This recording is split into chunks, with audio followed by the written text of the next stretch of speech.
true confession, I never used to like performing. I would get really nervous, and I still get nervous, but I'm like, now not every time, but most of the times I love it, and it's like what I love to do. But it was just something that was encouraged and like was a good way to practice, especially when I was like just learning how to write songs. It can be really challenging, and it definitely took us a little while to kind of understand that it was okay to write something that was a little bit different, and that, you know, wasn't exactly the same as Whisky. Hi, this is Lauren Engel today. I'm with Sam of Marian Hill. Hi! So were you born in Philly, or? I was. Yeah, I was born in the suburbs. I kind of just say Philly for people that aren't actually from Philly, because it's like easy to do that, but it was actually the suburbs. Were your parents born there as well, or? No, my mom was born in Ohio, but she moved to Philly when she was young, and my dad grew up in Detroit. Were they into, what did they do? My mom actually worked for Reebok for 15 years. Oh. Yeah, it was pretty crazy. She like worked at Reebok before it was super cool. And now I'm like, Mom, do you have like any of those old samples left? I love those shoes. And then she worked for summer camp, and my dad works in tech. Oh, where do you get your creative side from? I don't know. No, I'm kidding. You know, I have like cousins in my family that are like very musical, and my parents are fans of music, but neither of them sing or play. But they were always really supportive. But since a young age, you've already been like super attracted to music, right? Yeah, I have been. I don't know. I started singing when I was really young, and then I think the first song I ever sang around the house was "Home on the Range," which is really embarrassing, and I don't know why.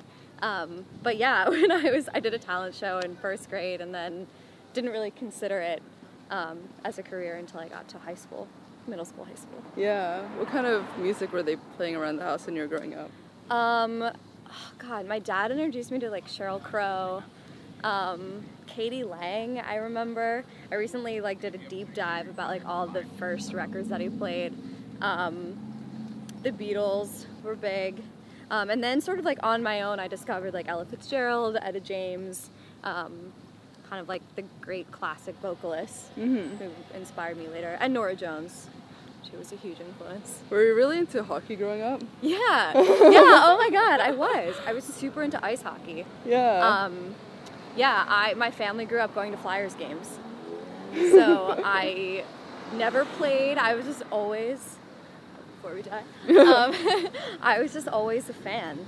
Yeah, I think it's like one of the best sports to see live, in my opinion. Do you remember how you found Nora Jones initially? Yeah, actually, my parents saw her at a cafe in our neighborhood. It was called The Point, and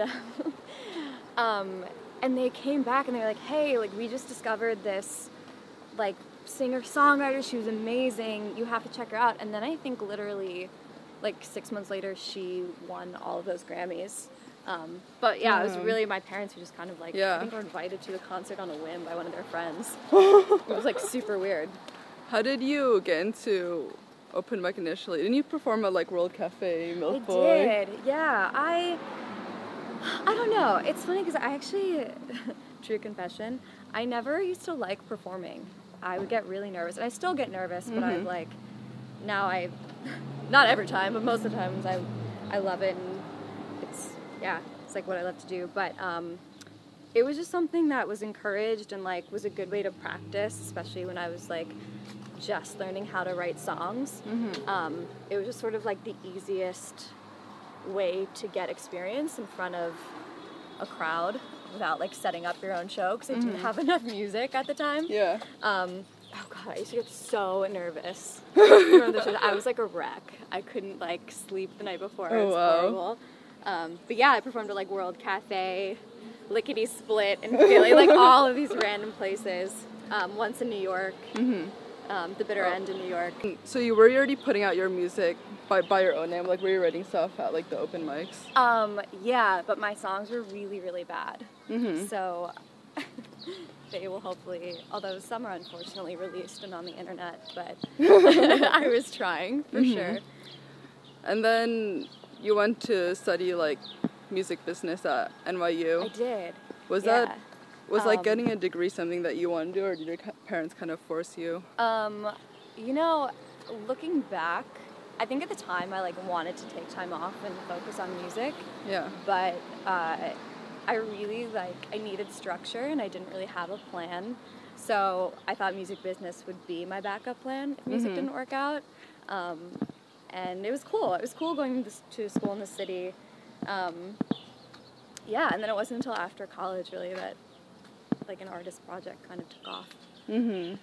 Yeah. Were you already, like, where was your career at by the point that you were studying at NYU? It was really nowhere. I was writing songs, but again, they weren't very good, and I didn't really know like what I wanted to do. And it wasn't until I started working with Jeremy once we graduated. I don't know, I was working with different producers and like nothing really clicked. And yeah, and then Jeremy came home with our first song that was Whisky. Yeah. And huge. Yeah, and then we went from there. Was it after that song it started getting picked up by, I guess, like a lot of blogs? But were you already like sending your music out, establishing relationships, or? Do you mean like Marian Hill stuff or like my own? No, it was really just Whisky. We wrote it and then Jeremy wanted to release it. And I actually was very hesitant to do that for various reasons. I was like afraid of it and I loved the song, but didn't really know what it was and how it sounded on it. But people picked it up pretty immediately, which was really exciting. Yeah. And really cool. And kind of like led us to want to be in a band and to keep trying.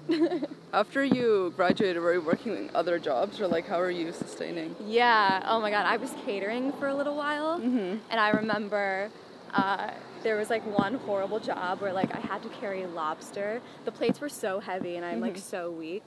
And I like dropped the lobster on someone's plate. It was so bad. And I just kind of like used my like finger and like tried to like shove it back on the person's plate, and I was like, I'm done with this. Right, I was like, I can't do this anymore. And so luckily music worked out pretty soon after that. That was definitely a turning point. And when you moved back to like Philly right after you graduated? Yeah, I did. I lived at home for 2 years because I just like didn't, I don't know, I was just like focused on music and I didn't want to like live in New York and have to like scrounge my way through the city and like struggle to pay rent, so I just moved home, which had its pros and cons. Yeah. But yeah, so then I was excited to get back there and finally like have the money to live not at home in my parents' house. After Whisky, do you feel like you had pressure to like replicate the same sound, and were people like telling you what kind of sounds to do? Yeah, I think for a while we wrote ourselves into a box. I think we were really fortunate that we stumbled on a sound that people responded to, but I think with that definitely comes the pressure of trying to write something either just as good or something that sounds similar but isn't identical, so there's a progression of sound, but it can be really challenging. And it definitely took us a little while to kind of understand that it was okay to write something that was a little bit different and that, you know, wasn't exactly the same as Whisky.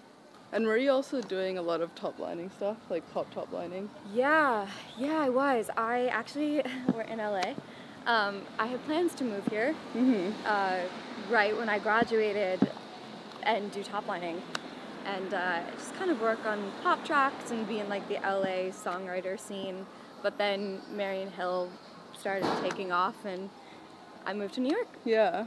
Why is Great Gatsby such a big inspiration? Oh my god, that's a really good question. You know, I think I read the book in high school and I was just immediately drawn to it. It's one of my favorite, I mean, it's an American classic, so clearly I'm not alone in my love for it, but I just was immediately captivated by the story.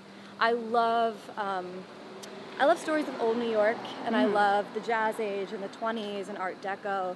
I love the fashion, and I actually love the movie as well, the most recent Great Gatsby remake. And And there, I don't know, I think because I also always gravitate towards old jazz singers, and there's like a timelessness and like a glamour that I just really loved.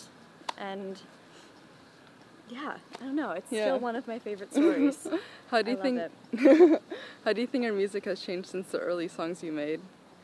It's also a good question.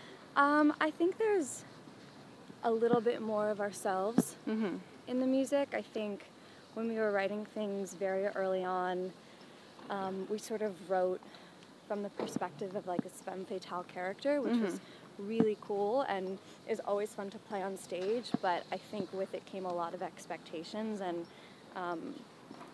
so now I think we're okay with vulnerability, and we're okay with just being more of ourselves and not worried about writing ourselves into this very specific voice and this character and this box. I mean, it's still very much that in a lot of ways, but there are definitely songs that are inspired by our lives and our friends' experiences, and so yeah, just a little bit more vulnerability, a little bit more of ourselves. How do you think you've grown as a person since when you started?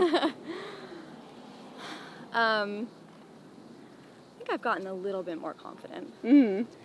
I think, at the beginning, Marian Hill, they were very big shoes to fill as an artist and as a performer, and I wasn't quite ready for it, and I think just the more we've performed and the more that we've done it, the more confident I've become. Still some ways to go, for sure. What would you say have been your biggest challenges? Biggest challenges? I would say not getting distracted by what everyone else is doing. And I would say one of kind of what I was talking about earlier is just learning to be okay with the character and just becoming more confident and comfortable on stage. But a big one for me is just to keep your head down and stay focused. And not worry about everyone else, and just be confident in yourself. And it's always a process. You know, it's a journey to get there, but I feel good. I feel good about it. What does love mean to you? Oh my God. What is love? What is love? Love is passion. Love is acceptance.